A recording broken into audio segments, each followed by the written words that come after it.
The reason why you cannot save is because you are not treating your savings like a bill. Your savings should be considered a bill or a fixed expense. And I'm gonna get into it today on how to treat your savings like a bill and why this is a proven strategy for building wealth and putting yourself first. This is an act of self-care. This is an act of responsibility. This is an act of empowerment. When you plan ahead for your financial spending or your financial saving, you are going to be well prepared and you're going to be farther ahead than your other counterparts. So, a big reason why a lot of people have difficulty saving is that one, they either don't have enough money to save, which is fair. And I'm not speaking to those types of people. That's a different video for another day.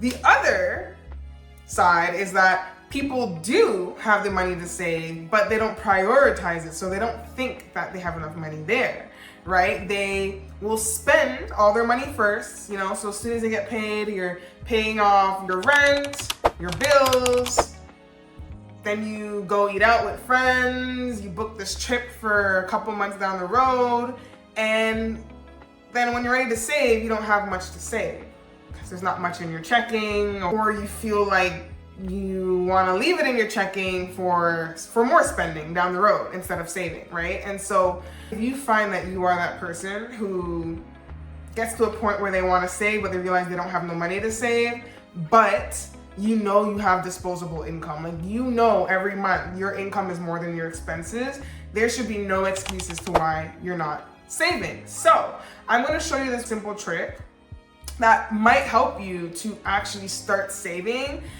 And if you are already saving, save even more money. And the way to do this is to prioritize your savings goals by paying yourself first. So paying yourself first means that you treat your savings like an expense. So as soon as you get paid, you should be putting a certain dollar amount or a certain percentage of your income towards your savings. As soon as you get paid, no excuses. It should not be the last thing you do when you get paid. It should be the very first thing you do when you get paid. And why this works is that, if you budget, you don't have to worry too much about your fixed expenses changing or shifting too much. So there's really some wiggle room to putting money towards your savings because still, after you pay off all your fixed expenses, you still should have some money left over for joy spending, right? So joy spending is the disposable income you have left over after paying all your bills to do all the fun stuff, to treat yourself, to go out with friends, to buy whatever you want to buy, to go on that trip, right? Those are the things you do after you're done being financially responsible. You don't do it before you've been financially responsible and put your money in towards areas of your finances that is going to leave you feeling more financially secure, resourced, and eventually down the road get you the freedom that you need. So the first point, budget. You need to budget so that you can plan ahead and prioritize and know how much to put away. And the second step to this strategy is to decide how much you are going to put away. So for example, we have someone that's making $10,000 a month, right? But their expenses is about $4,000 a month. And these are fixed expenses, by the way. So these are expenses that are recurring, that are attached to some sort of necessities. So you need a roof over your head, you need to eat, you need to get to work. What are the expenses that revolve around those things? Your health, you need to go to the doctor. Some people need to pay to go to a doctor and seek medical help. So these are all things that you need to consider as fixed expenses and put that aside. Even if it's not reoccurring, sometimes you don't know when you're gonna go to the hospital next, but this is why we save, right? This is why we put money away just in case of these emergencies or expenses that may come up that we need to account for. If someone's making $10,000 a month, their expenses is like $4,000 a month, they have $6,000 left in disposable income, right? So what are you gonna do with that $6,000? So once you know what your net income is, you can choose a dollar amount, a fixed dollar amount, and this dollar amount can always change, but we just want to start with a fixed dollar amount Or if you run a business or you're self-employed, sometimes your income looks different every single month. So you would then go off of a percentage. So every time you get paid, you're gonna put 5% away into your savings, or 10% or 15%. It's totally up to you, right? If you're someone that has a 9 to 5, more stability, you get the same kind of income every month for the most part, then it's easy to set a dollar amount. That's what I want you to do. I want you to decide, are you gonna set a dollar amount, or are you gonna set a percentage, and stick with that. That now is gonna be counted as an expense. So it's not like, oh yeah, my savings is like another thing to do. No, this is a bill. When I get paid, first of the month, this is also what has to go to my savings account. I owe my savings account 5% of my income. I owe my savings account $500, right? So let's say in this hypothetical situation, the person that has a $6,000 disposable income is gonna be very aggressive with their spending, okay? This is probably something that I would do. I would put $3,000 away.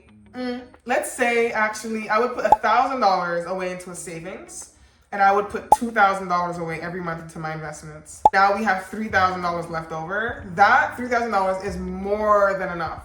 More than enough to have fun with. Oh my goodness. I could take, with $3,000, I could take a trip somewhere in the world every month. That to me feels good in terms of joy spending. That being my minimum, at least $3,000 is amazing.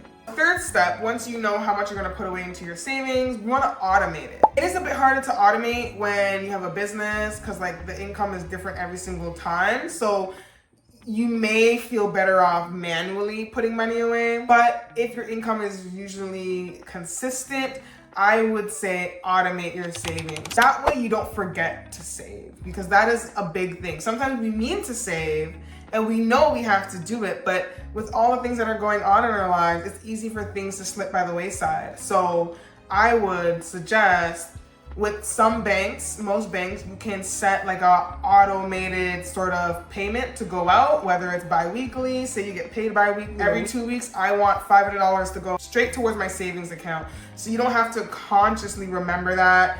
Even if you set reminders and stuff in your phone, you don't have to put in that mental energy and effort into remembering to make that transfer.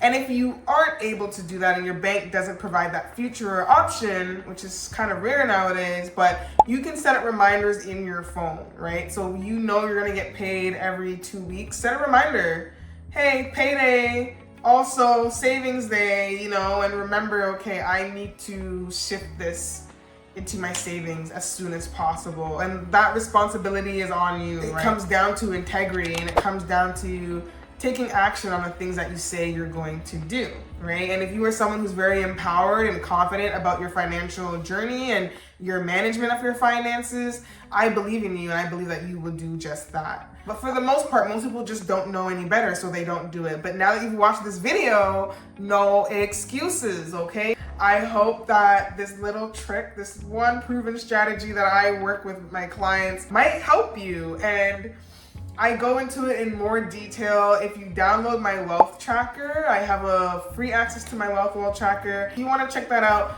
please check the link in the description below.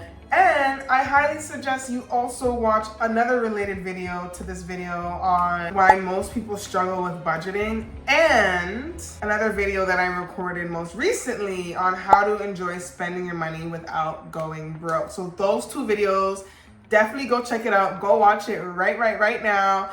And also, maybe before you go and watch it, please like and subscribe, and so that you know when I have new videos dropping. And comment below, let me know what you thought about this video. Let me know if you've sort of tried to implement this strategy already, if it's working for you, if it's not, if you're not already doing it, is this something that you're going to try and set up now, moving forward, now that you have the knowledge and the information at hand? What are you going to do? What are you going to choose to do? What action are you going to take, right? So the responsibility, the onus is on you moving forward. If you do need any help, if you want any clarification, definitely you can email me, reach out to me. Check out the resources in the description below, and I'll see you in another video. Bye.